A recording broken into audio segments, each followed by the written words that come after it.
Alright everyone, and well, gamers this time I should say. Moving on to video games, that is. The top 10 that I think are the best of 2021. We had some really good ones and great ones this year. So, here we go. Number 10.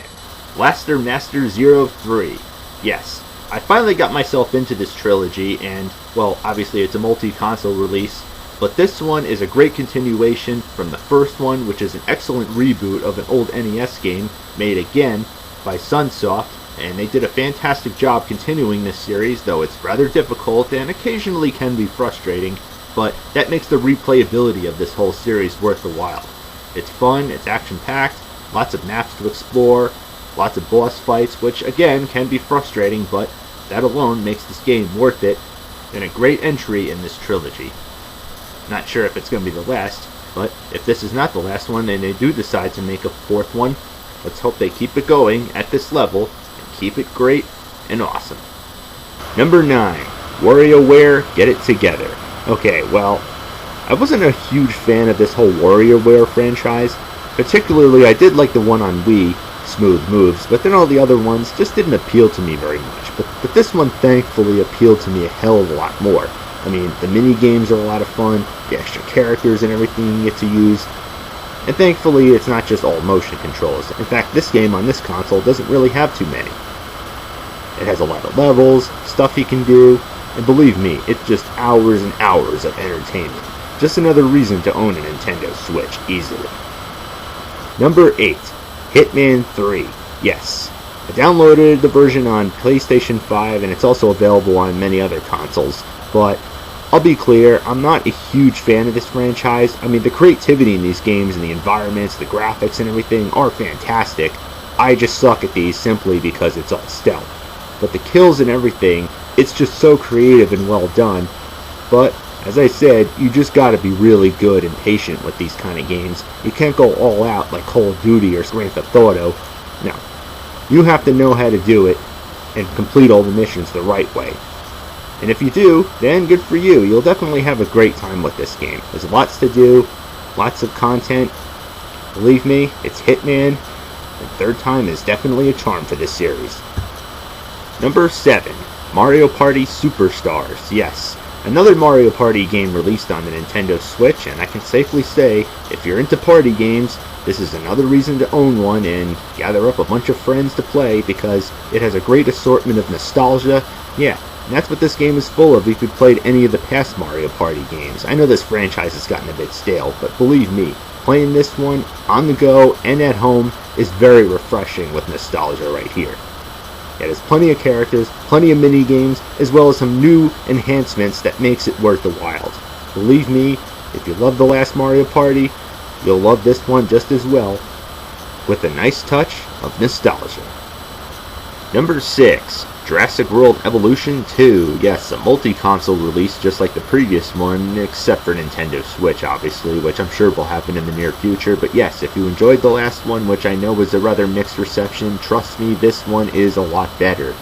It adds a lot more elements and key factors and mechanics that do take a little getting used to, but trust me, if you played that one, you should be pretty familiar with this one, with a few alterations and tweaks to the controls and some of the mechanics.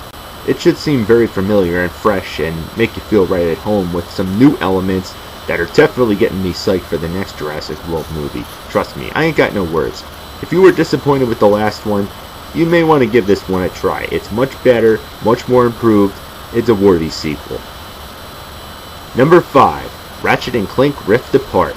Yes, a sequel to the previous games, and I was never really a fan of this franchise, mostly being that I never played these games, and this is a PlayStation exclusive, obviously, so you gotta get a PS5 to be able to play this one, and this one came in the bundle pack, and I'm glad I started playing it, because honest to God, it is incredible. Sure, it's animated, and the characters are animals, and in space, and so forth, but come on, it's a video game, and it's a great shoot-'em-up game, with rather animated looking graphics, and mechanics and everything that should be very easy to pick up and play and follow. So believe me, if you're not into this franchise and you never played it but you played other shooting games, give this one a go. Believe me, it is a blast.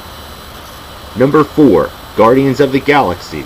Obviously not movie licensed, just like the Batman Arkham games, the 2018 Spider-Man game and its sequel follow-up. and of course the somewhat disappointing Avengers game. But not to worry, being that this is made by the same company, this one is a lot better. And it has all the characters, and they all are pretty much the same personality as they are in the movie. May start out a little slow at the beginning, and some of the mechanics do take a little getting used to, but once you get used to it, it's really fun. You got a great music soundtrack, so yeah, like the movies, it doesn't shy away from having an awesome soundtrack. And all I can say is, it's out of this world. Well, almost. Number 3, Resident Evil 8 Village. Yes, one of the first games I bought for my PlayStation 5. Yeah, not included in the bundle pack, obviously, but I could safely say if you enjoyed the 7th one, which, yeah, I know it definitely went into a different direction with the whole first-person perspective, unlike the previous installments, which were third-person, but trust me, it's just as good, just as creepy and dark, and the elements and gameplay mechanics are fantastic. It's dark and spooky, a lot of puzzles to figure out, but hey, you know what, if I played that game, you had trouble with that one, trying to figure out where you have to go and solve all these puzzles and everything, then it's pretty much on the same boat as that one is. So, trust me. Great follow-up, Capcom, and keep it up because you're doing a fantastic job with this franchise. Number 2, Deathloop. Yes, the PlayStation 5 exclusive, also available on Windows, and one that I anticipated for this year, and I can safely say I'm glad I got it, because this one is fantastic.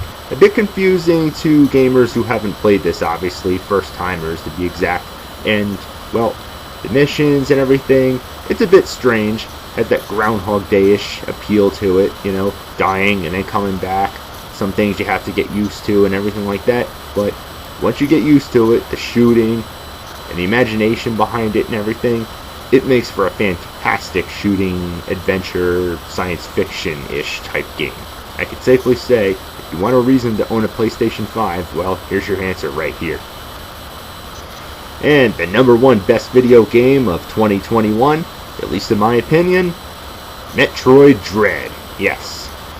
Going back to the Nintendo Switch, even though we didn't get Metroid Prime 4, and not even a re-release of the Metroid Prime trilogy, which would have been nice, but Metroid Dread is a great action-packed 2D side-scroller with some awesome 3D graphics, which definitely gives you that Metroid Samus Return from 3DS vibes, and that's pretty much what this game is, bringing back lots of 2D elements, boss fights, a huge maze to navigate through, and some weapons and upgrades that you have to collect. So yeah, it may seem like a tiring concept, but believe me, it's very refreshing and a great nostalgic trip, because I grew up playing this franchise as a kid, and it's definitely great to see it evolve and to be able to play it at home and on the go.